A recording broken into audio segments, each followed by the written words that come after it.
She gets up and she says, Patrick, this is very hard for me to say this. And let me tell you why it's very hard. I said, what's that? She says, ever since in high school, I wanted to prove to men that I can beat them. So when I graduated high school and college, I opened up my salon. We do very well. I've made millions of dollars. My people and my work that work at the salon, they do very well for themselves. I drive a nice car. I have a nice house. I have money. I have millions. I don't worry about any of that stuff. You know what decision I made last night? I said, what's that? She says, I want a husband. I no longer want to compete with men. I need them. And I'm like, what? She's saying this in front of 2,000 people with her sister sitting right next to her. Wow. And now she's getting emotional. How many 65-year-old women do we have to hear saying that I marched with the feminist movement and I bought into the fact that men are the enemy? I've never been married. I'm alone and I'm miserable and I wish I would have never bought into that philosophy. It's incredibly difficult for people to talk about their mistakes. The ego always comes into play. People don't want to admit what they did was wrong, or that the decisions they made were made in haste and with emotion, not with good reason. Similarly, you will hardly find any modern women who completely admit how blindly following the feminist ideology led them to live their lives chasing a dream that wasn't really theirs, only to realize in the end that they missed out on some crucial aspects of living a happy life, such as family, partners, and children. Feminists will talk about equality all the time.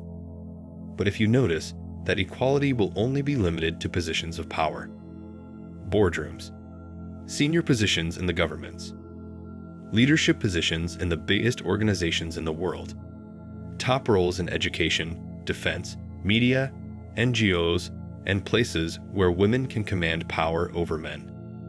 They won't talk about regular blue-collar jobs. They won't talk about jobs where men risk their lives. They won't talk about jobs that require a lot of physical hard work.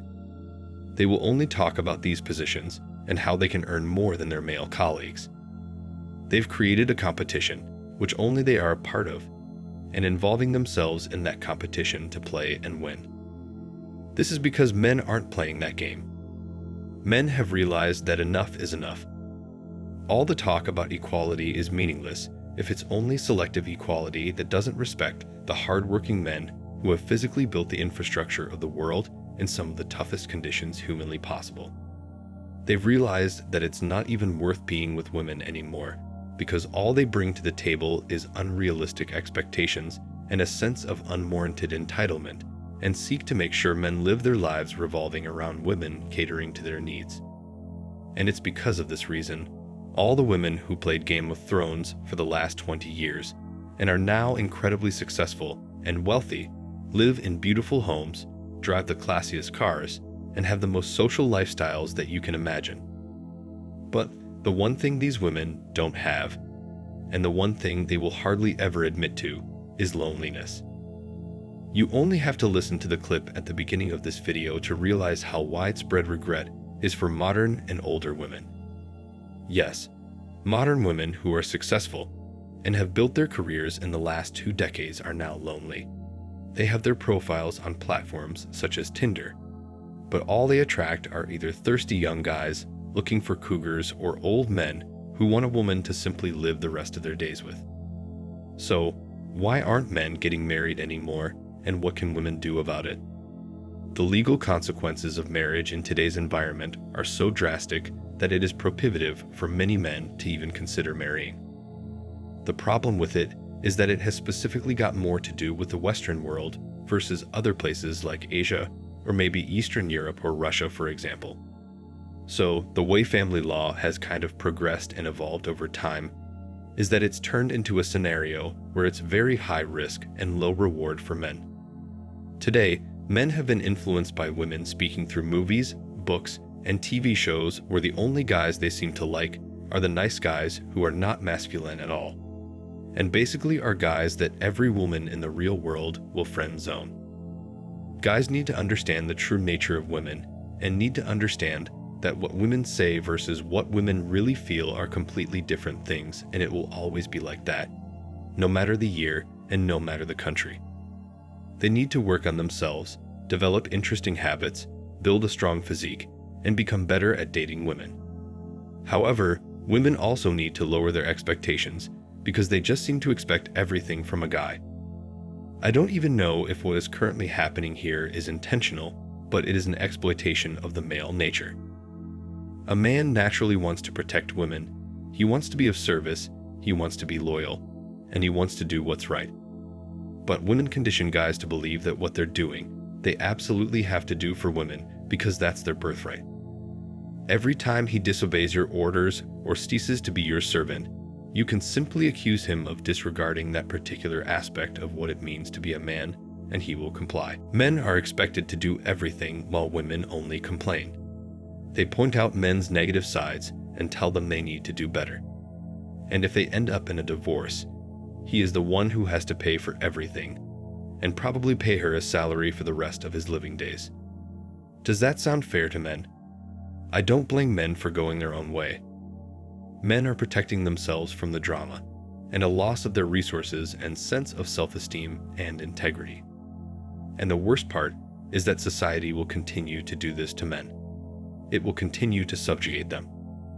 Going back a few years, you would come across men being in the background and basically trying to protect themselves from women and the risk of being with women and the associated consequences such as divorce or having their life savings taken away from them or having their children taken away from them.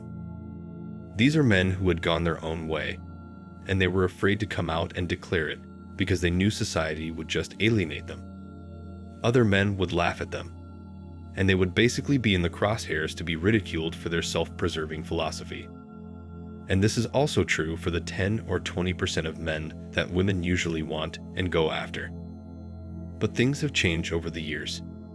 Men are no longer shying away from telling the world that they've had enough, seen enough, and experienced enough to know that they just don't want to pursue women anymore. They're a whole lot better off without them. They're going their own way. They're going to live their life their own way, build their skills, pursue their long-standing habits, and live a normal life, just without being committed to women. And it's not like they hate women or anything. They just don't want to be in a relationship with women because they're just not okay with all the drama that comes after marriage or how the system works against them if they get divorced. And now, women are looking at men coming out and saying they're going their own way. The number of men doing this is steadily on the rise. I think this is why more women are starting to think that maybe these men might be right. They're not bad men. They're good guys who just don't want bad experiences anymore. On the scale of attraction, these guys are 4s, 5s, and even 7s and 8s. Feminism has gone from a female liberation movement to a movement that just wants to bring down men, and men are not okay with that. So, they're just walking off the field and going their own way. And this is one of the prime reasons why men are increasingly single and choosing to live life on their own. They'd rather be lonely than be with women who are only going to exploit them or reject them just because they can. And these are women who grew up with an entitlement to being taken on dates and being given gifts and having their meals and expenses paid for by men. With feminism and equality on the cards, men want women to bring their half to the table, to pay up, to be the partner that the feminist movement preaches about. More and more men are avoiding women because they don't want to get into a situation where everything they've worked for is taken away from them. Women are not finding men for them and getting lonelier with every passing year, realizing that it's too late for them to find the joy of partnership. The worst part is that they can't even admit this openly and have to face the consequences all alone for the rest of their lives. Thanks for watching Man Reacts. Show us your love and support by liking this video, sharing it with your friends, and subscribing to the channel. And let us know your thoughts on this in the comments. We're always up for a healthy debate and discussion.